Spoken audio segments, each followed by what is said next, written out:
Bonjour à toutes, bonjour à tous. Alors, je voulais faire une vidéo avant d'aller en ville. Comment dire? Les infos se bousculent, les infos se bousculent, il y a du plus, il y a du moins. Et il y a surtout du complètement débile. On vous dit qu'il n'y a pas d'argent magique, on vous sort de l'argent un peu partout, d'un peu partout, pour augmenter la police, les forces de l'ordre, le salaire, pour acheter des véhicules blindés anti-émeutes. Ah, c'est bizarre. Vous savez, vous vous souvenez, je me rappelle plus quand c'était il y a un an ou deux, en avril, je vous avais dit que l'État avait commandé des smirmorques de gaz lacrymogène, de grenades et de LBD et tout, et comme par hasard, on a eu les gilets jaunes au mois de novembre, donc ils ont une longueur d'avance. Donc il faut être imprévisible. Si on veut lutter contre des gens comme ça, il faut être imprévisible. Ils sont un coup d'avance, comme aux échecs.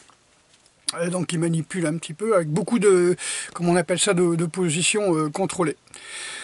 Voilà, donc on achète pour très très cher des chars, des véhicules blindés anti-émeutes, mais on ferme les urgences de l'Hôtel-Dieu. Et puis alors, tout le monde est content en ce moment. Ouais, on a un vaccin, sauf que c'est un vaccin qui se conserve à moins 80 degrés, puisque c'est un virus ARN. Bon, un virus ARN, donc un vaccin ARN, on va vous injecter un virus ARN, sauf que tous les médecins spécialistes disent qu'on ne peut pas faire de vaccin contre les virus ARN, ne serait-ce que parce que tout simplement, comme la grippe, on vous vaccine par rapport au virus de l'année avant, et donc c'est complètement inefficace. C'est ce que disait déjà le professeur Raoult. Si on vaccine maintenant, même contre la grippe, les personnes plus de 80 ans, ça va en faire des victimes du Covid, ou de la Covid. Voilà, donc est-ce qu'ils vont nous vacciner dans une chambre froide? Est-ce qu'ils vont nous vacciner dans une morgue? Vous savez, c'est comme dans les films de mafia, quand vous rentrez dans un bureau avec des gardes du corps et puis que vous êtes sur une bâche plastique, faut se méfier. Là c'est pareil, là si ils vous font rentrer dans une chambre froide, faut se méfier, c'est qu'ils vont vous vacciner ou vous tuer de toute façon. Voilà, donc alors, il paraît qu'on est en pandémie. Vous savez ce que c'est qu'une pandémie, Une pandémie, c'est une épidémie à dimension planétaire, enfin normalement. Et d'après ce que j'ai vu, est-ce que quand vous ouvrez la fenêtre, quand vous allez dehors, vous voyez des morts qui tombent comme ça sur les trottoirs? Est-ce que vous voyez des bâches? Vous savez, comme ils nous ont montré en Chine, là, vous savez, des morts avec des bâches comme ça dessus. Je sais pas de quel film c'était tiré, mais bon, voilà. Est-ce que vous voyez des hélicoptères partout qui tournent tous les jours? Est-ce que plusieurs fois par jour, vous entendez les pompiers, la police qui vient, l'armée est-ce qu'on a mis l'armée dans les rues pour sortir les cadavres? Est-ce que vous avez des hôpitaux militaires en dehors de chaque ville? Nous, ici, on a un coin qui s'appelle... je sais plus comment, enfin un truc genre la peste, un truc comme ça. C'était un endroit où on mettait les pestiférés quand il y avait une épidémie de peste.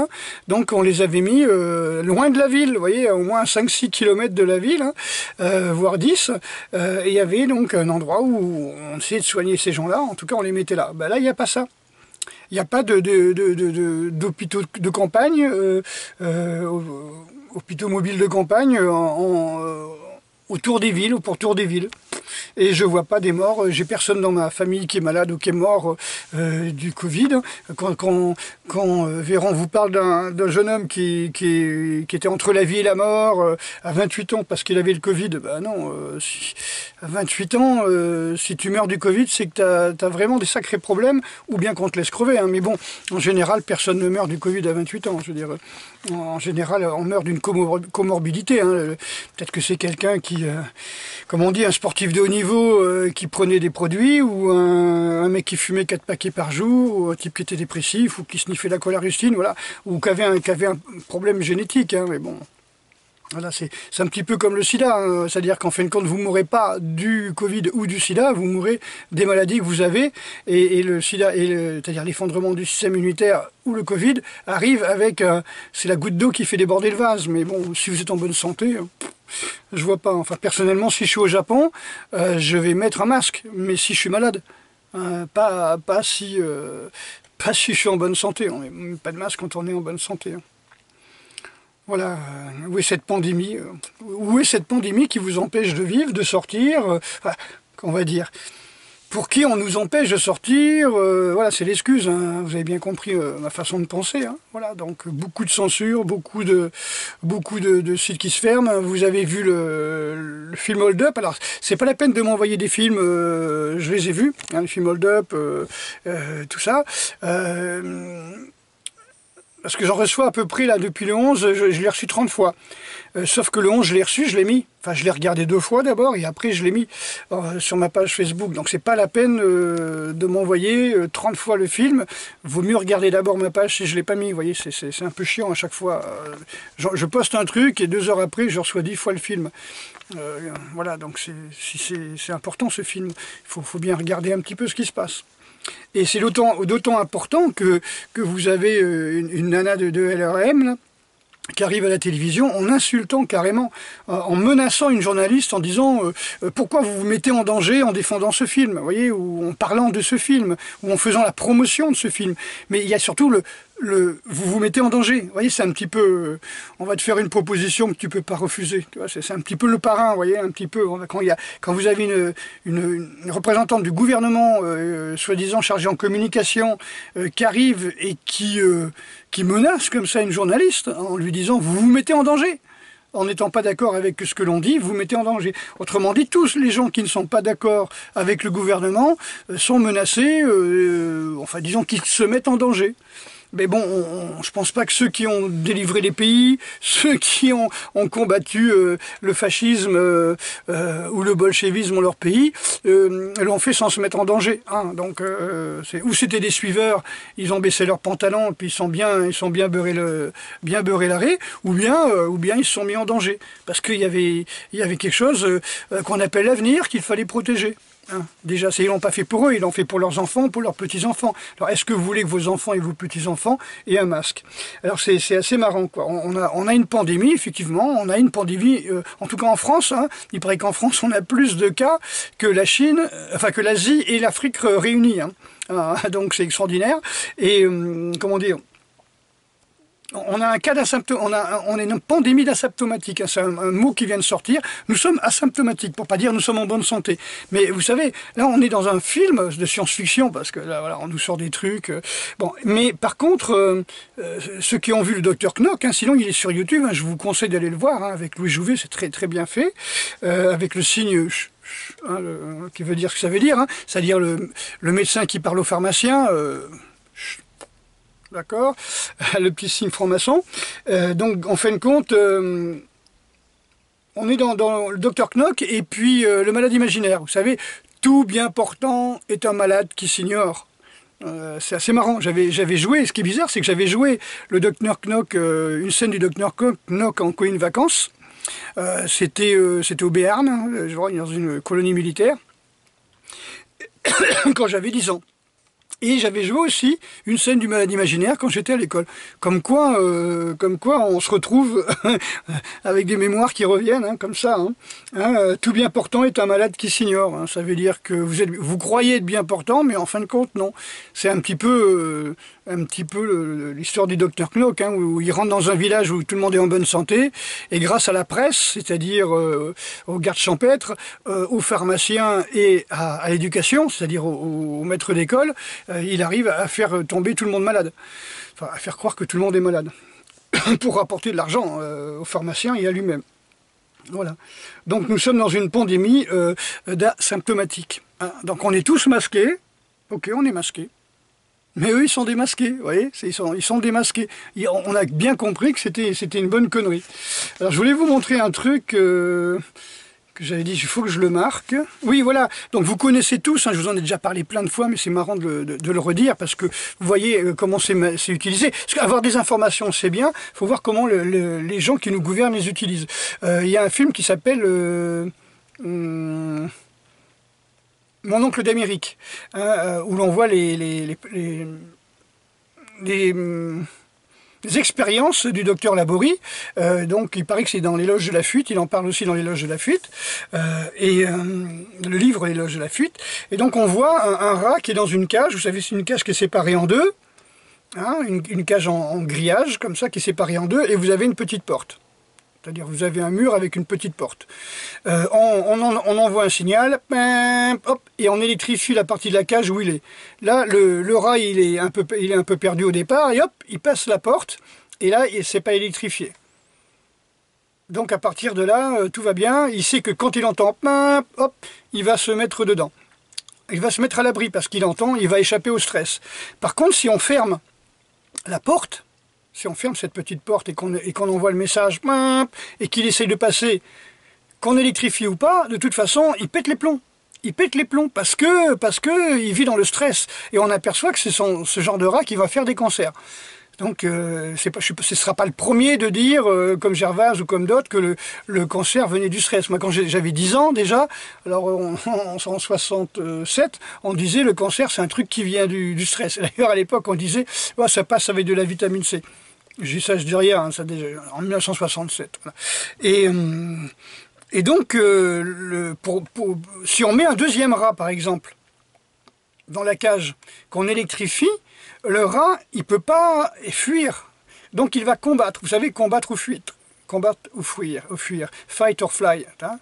Donc en fin de compte, pour échapper au stress, il va combattre. Il va combattre le deuxième rat qui est là. Alors elle lui a rien fait, mais c'est une façon de ne pas tomber dans le stress. Et c'est ce qu'on dit, si le problème du stress, c'est quand il est violent comme ça et vous ne pouvez pas vous échapper, ou bien ce stress quotidien quand vous avez un patron qui vous engueule, qui vous gueule dessus, ou un mari, hein, ou une femme, qui vous gueule dessus tous les jours, qui vous rabaisse, vous restez dans le cortisol, vous stressez, et vous faites un cancer, parce que vous ne pouvez pas échapper. Ou bien vous tapez sur les enfants, ou bien vous tapez sur vos collègues au bureau, ou bien vous vengez sur le chien. Mais voilà, ou bien vous êtes tapé dans un sac de frappe, dans un dojo ou une salle de boxe. Hein. Mais en tout cas, le but, il faut échapper au stress. Et là, le gouvernement, qu'est-ce qu'il fait ? Il nous dit, voilà, vous ne pouvez pas sortir, il n'y a pas de solution, nous sommes en guerre contre un virus, mais il n'y a pas de médicament, c'est un virus qui tue, dont on ne peut pas guérir, il n'y a pas de remède, et là, évidemment, en donnant tous les morts, la liste des morts, je parle du premier confinement tous les jours, tous les soirs, et là, effectivement, vous êtes ultra stressé, donc combien de cancers supplémentaires ? Je ne parle pas des cancers qui ont été bloqués, les gens devaient faire des examens parce qu'ils avaient un cancer niveau 1 durant le premier confinement et qu'on les refoulait quand ils allaient à l'hôpital. Non, et après qu'ils sont arrivés avec un cancer niveau 3, 4, qui en sont morts. Non, je parle des gens qui vont développer des cancers à cause du stress. Et s'ils veulent, on va dire, naturellement échapper au stress, ils vont devenir violents. Alors quand on vous dit qu'il y a une augmentation des violence conjugale, voilà, je les excuse pas. Je dis simplement, naturellement, on va dire, mémoire génétique, je sais pas, on va chercher à échapper au stress en devenant violent. On peut taper sur les chaises, on peut taper sur ce qu'on veut, enfin je dis on peut, c'est pas une obligation, mais les gens deviennent complètement fous. Il y en a qui se réfugient dans l'alcool, qui dans les médicaments, dans le cigarette. C'est bien, hein, vous avez 75 à 90% de taxes là-dessus. Ça va enrichir qui, à votre avis? Voilà, donc on vous stresse non seulement pour enrichir les labos pharmaceutiques, les marchands de tabac et d'alcool, donc l'État, puisque c'est eux qui prennent le plus de pognon, mais aussi pour vous, comment dirais-je, pour nous diviser. C'est-à-dire que on va peut-être pas taper physiquement, mais sur Internet, on va dire « Ouais, celui-là, il est pas bon. J'ai vu le document Hold Up. Oui, c'est pas bien. Hein, c'est pas un document qui parle vraiment de la... du virus, il parle surtout de la politique, non, il parle des deux. Il nie pas le virus, il parle de la façon dont ça a été géré, voilà quoi, c'est donc quelque part, comment dire, les gens qui n'aiment pas, déjà n'iront pas jusqu'à la fin. Il faudrait faire des documents où on met le plus important à l'américaine, vous savez. On met d'abord les conclusions déjà dès le départ et après on prouve les conclusions. Voilà, un petit peu comme un avocat qui dit je vais démontrer que mon client est innocent, qu'il n'a pas fait ça, ça et ça. Voilà, et c'est pareil. Donc parce que les gens qui ne supportent pas ça ou ne regardent pas du tout, parce qu'on leur a dit le gouvernement il a dit que c'était pas bien, qu'il fallait interdire. Si c'est interdit, c'est qu'il faut regarder, hein, parce que sans ça, c'est grave, parce que eux ils nous mettent des œillères, il faut regarder là, depuis des mois, et toi tu veux regarder à côté, non, regarde pas, non, regarde pas, regarde là-bas, et ça c'est pas bon, c'est interdit. Hein. Bon, donc il y a des gens qui regardent même pas, et généralement c'est ceux qui en ont le plus besoin, et puis vous avez ceux qui regardent pendant 3-4 minutes, parce qu'ils vont dire, voilà, moi je l'ai vu. Ben non, ils ont vu 4 minutes sur 2 heures, bon, c'est vrai que 2 heures, mais bon, il fallait le faire. Ou alors, moi, je l'aurais fait en 2 parties, mais bon. Voilà, donc, quelque part, on ne peut pas fuir. On nous dit qu'on ne peut pas combattre, parce que des moments qu'on commence à parler, on est censuré. Des moments qu'on commence à vouloir partager ce genre de documents, c'est tout de suite signalé sur Facebook. Moi, on me signale des trucs que j'ai écrits il y a 3-4 ans sur Facebook. Il y a 3-4 ans, c'était correct d'en parler, maintenant c'est plus correct. Hein, voilà, donc je vais pas...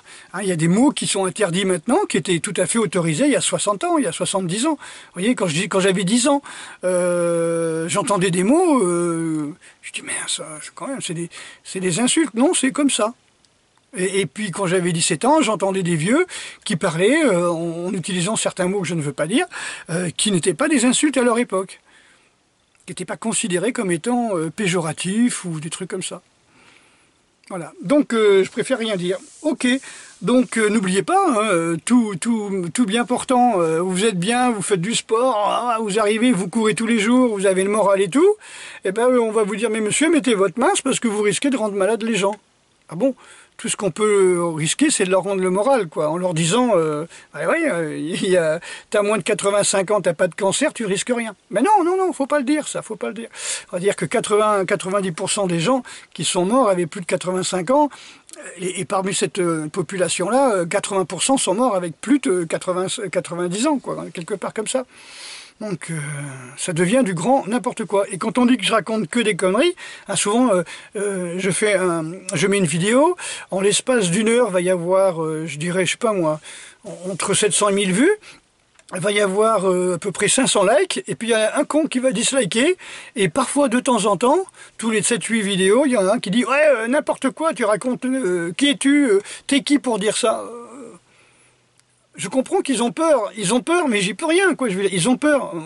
Moi, je dis rassurez-vous, quoi. Je veux dire, si c'était vraiment une épidémie, ce serait comme dans les films d'épidémie ou de zombies, en tout cas les films d'épidémie que vous avez tous vus.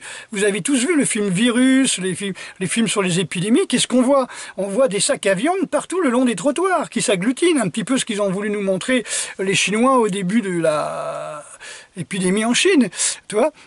Donc des cadavres, des sacs à viande un peu partout, les sirènes de pompiers, confinement général avec les hélicoptères à droite et à gauche.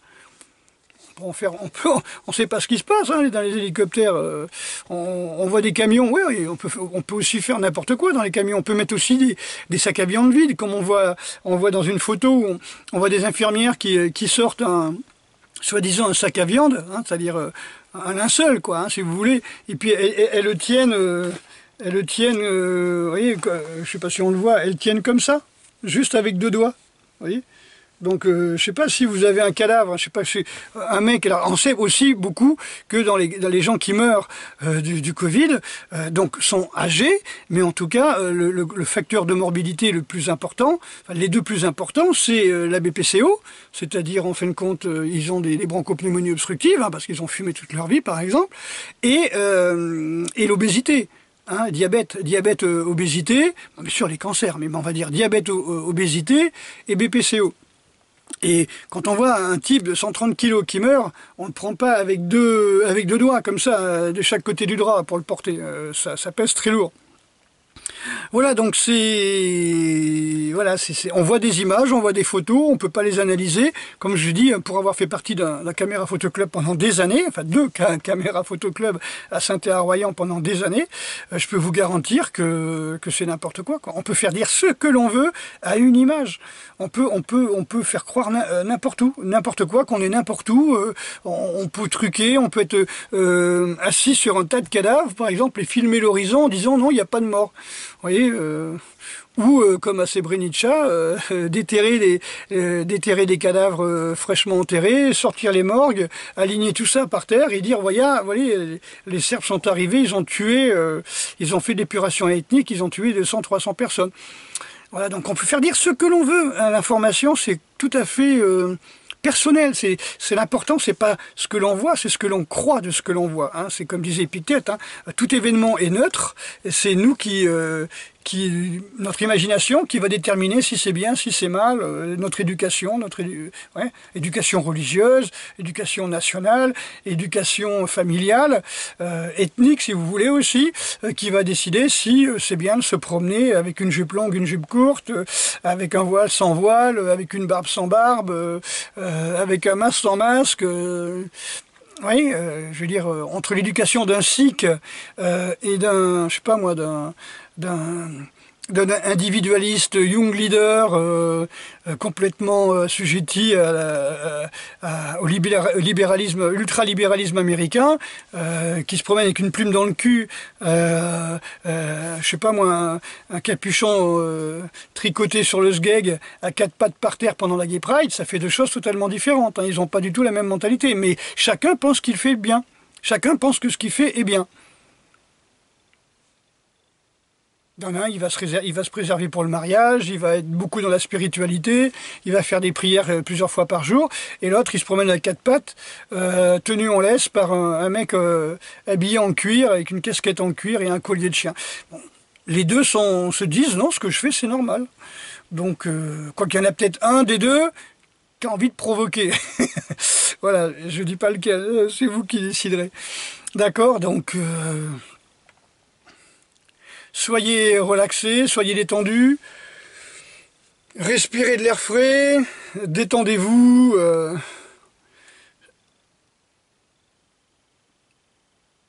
Mettez des couleurs, tiens, on va faire comme ça. Mettez des couleurs, vous voyez, depuis les années 80, là, depuis, je sais plus quel groupe, là, tout le monde s'habille en noir. Oui, j'étais vraiment étonné de voir ça, 90, là, début 90, on va dire, les gens toujours habillés en noir. Je remontais à vélo, là, je passais près d'un lycée le soir, tout le monde était en noir, quoi, on les voyait pas, quoi. Tous les gamins s'habillent en noir, en marron, en noir, tout le monde. Il y a plus de gens qui mettent des couleurs, il y a plus de gens qui ont envie je sais pas, de s'exalter, de connaître la vraie joie. Non, non, ils sont tous comme je sais pas, comme des moines, quoi. On leur dirait, mettez-vous en noir, tout le monde doit être en noir. Alors, ils pèteraient les plombs, on leur dit non mais ça va pas. Puis en fin de compte, le gamin, il ouvre sa garde-robe, il a que des habits noirs ou marron foncé. Vous voyez ? Donc mettez des couleurs, faites la joie de vivre. Hein. C'est vrai que avant dans les magasins bio, tout à fait dans les années 70, 80, quand ça commençait juste à arriver, 85 on va dire, je voyais beaucoup de vieux qui étaient en couleur, les anciens des babacools des années 70. Voilà, il y avait beaucoup de couleurs, quoi. C'était des madras, c'était Capmandou, quoi. C'était vraiment des gens qui avaient fait le tour du monde et qui s'habillaient en couleur, qui faisaient du yoga, etc. C'était très peu de gens qui étaient complètement habillés en noir. Et puis début 90, bam, tout le monde à The Cure, vous savez, la mèche qui pend, le noir aux yeux, aux lèvres, le look zombie, tout le monde, j'adorais la chanson, hein, mais bon, les chansons, mais tout le monde s'est mis à s'habiller en noir, et là j'ai l'impression que tout le monde est en noir, tout le monde est complètement, ils s'habillent tous pareil. Ah, c'est triste, c'est triste. Alors ça pour la dépression, bravo. Hein. Essayez le rose, hein, je sais pas moi, le bleu, le rose, hein, tout ce qui est bleu, rose, hein, ça a été testé dans les prisons, hein, orange, bleu, rose, comme ça, c'est intéressant aussi. Hein. On choisit ses couleurs pour les barreaux de prison, hein, le bleu c'est pas pour rien. Hein. Donc bleu, orange pour les vêtements. On s'est aperçu que ça apaisait beaucoup, le vert apaise beaucoup. Peut-être pour ça qu'on nous demande de pas aller dans les forêts, hein, parce qu'il faudrait pas surtout qu'on soit apaisé, rassuré, en pleine santé. Je sais pas. Voilà. Donc encore une fois, il y a des gens qui s'enrichissent énormément sur la maladie et le malheur des gens. et d'autres qui, comme moi, vont s'enrichir même spirituellement, je veux dire, et puis cordialement, des gens en bonne santé, hein, tout simplement parce que j'ai envie de faire partager, enfin, j'ai envie de partager, pardon, de faire pratiquer tout mon savoir sportif, martial, tout ce qui concerne la santé, hein, et puis il y en a d'autres, ben voilà quoi, ils ne s'enrichissent que sur les malades, et ils appellent ça les métiers de la santé. Inversion, grande inversion, hein, c'était prévu depuis longtemps, qu'à un moment tout sera inversé, et ce sera le début de la fin. Mais c'est à vous de décider si oui ou non vous voulez rester dans ce statu quo, tout le monde habillé en noir, tout le monde resté chez eux, tout le monde avec son Ausweis, vous voyez. Alors, sinon, vous savez ce que vous faites, vous habillez en noir, et vous mettez votre Ausweis, comme ça, moi je l'ai fait en A5, vous voyez, après je m'en sers pour marquer mes petits textes, hein. Donc vous les mettez comme ça, et puis comme les lépreux, hein, vous mettez ça dans un sac plastique, là, une poche plastique, et puis vous les mettez devant vous, comme ça, attachés autour du cou, vous voyez. C'est pour vraiment ridicule, pour montrer le ridicule du truc, quoi. Voilà, vous pouvez faire ça aussi, hein. Moi, je pense qu'il faut le faire comme si c'était un jeu. Parce que franchement, j'ai pas vu de mort le long des routes. J'ai pas vu un hélico depuis des mois dans le ciel. J'ai vu aucun camion militaire partout où je vais. Je vois encore comme vous l'avez pu l'entendre quand je suis dans les bois et que je filme, on voit encore des gens qui font du planeur. Vous voyez, donc les avions, les petits, je sais pas, on appelle ça C4, je sais pas quoi, là, les trucs de touristes, hein, donc ils sont là tranquillement. Bon, et puis pour beaucoup, la vie a pas beaucoup changé, hein, et ils vont au boulot comme d'habitude, on leur dit pas dans le boulot, putain, tu sais, la mère machin, elle est morte, son mari a le Covid, et il va mourir aussi, ils sont aux urgences, ils sont en réanimation. Moi je passe, je rencontre des gens dans la rue, il n'y a pas un moment où on me dit, tu sais, le père machin truc, je parle des gens qui ont mon âge, hein, qui ont plus de 60 ans, qui est mort, machin est mort, moi. Non, tous les gens que je connais sont morts ou d'alcoolisme, ou de cancer à cause de la clope, ou d'accident de la route parce qu'ils étaient jeunes et alcoolisés, en moto, en mobilette, voilà, c'est que de la bière, c'est pas de l'alcool, c'est de la bière, bah ouais, mais bon.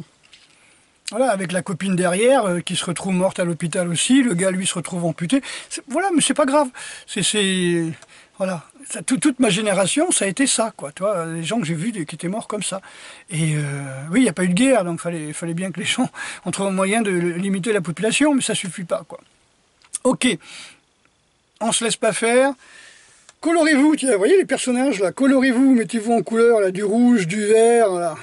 D'accord, du violet, j'aime bien ça. Hein, rouge, vert, violet. Voilà. Aujourd'hui, je suis en gris décathlon. Je vais prendre des couleurs. De toute façon, je suis toujours en couleur, puisque à pied ou en vélo, j'ai la veste jaune pour qu'on me voie de loin.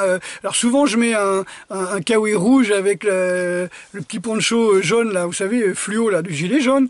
Voilà, donc, et donc on me voit de très loin, quoi. De jour comme de nuit, hein, on me voit toujours très loin. Voilà, donc je vous fais, je dis ça pour les snipers. Allez, gros bisous à toutes et à tous, et puis vous inquiétez pas, hein, il faut devenir résilient. Ce qui ne nous tue pas nous renforce. Si vous avez le Covid, eh ben, ça fait comme les copains qui m'ont écrit, bah, ça va durer 3 jours, voire une semaine, vous allez perdre l'odorat, etc. Vous allez avoir mal de tête, vous allez avoir la fièvre. Voilà, ça se trouve, je l'ai eu moi, au mois de novembre, une nuit où je me suis réveillé, j'avais la fièvre et tout. Alors je me suis dit, tiens, c'est peut-être une grippe, parce que tous les 3-4 ans, j'ai une grippe qui dure une nuit, voire une nuit, une journée. Hein, bon, voilà, donc j'ai l'habitude. Voilà, donc bon courage. Bon courage à vous, et puis ne vous laissez pas faire, gardez le moral, habillez-vous en couleur, souriez, et puis prenez l'air, touchez la nature, touchez la terre, touchez les arbres, voilà, promenez-vous, gardez le moral. Et n'oubliez pas, si c'était vraiment une pandémie virale, il y aurait des morts plein les trottoirs, des sacs à viande partout. Paris est une grande agglomération, vraiment avec une densité énorme. Paris, Bordeaux, Marseille, Lyon, il y aurait des millions de morts par terre dans les sacs à viande. Donc il y a des hélicoptères, et les villes seraient bouclées, on empêcherait les gens de rentrer dans les villes. On a une pandémie de gens en bonne santé. Ça n'a aucun sens. Enfin, le ridicule, bah oui, voilà, comme on dit, plus ils auront peur d'être jugés, plus ils vont profiter des derniers instants de gouvernement qui leur est alloué par nous tous, parce qu'il y a des dictateurs, parce qu'il y a des gens qui acceptent d'être dominés. Il y a des maîtres, parce qu'il y a des esclaves qui acceptent d'être esclaves. D'accord? Le jour où le peuple se lève, il n'y a plus personne. Il n'y a plus personne. N'oubliez jamais ça.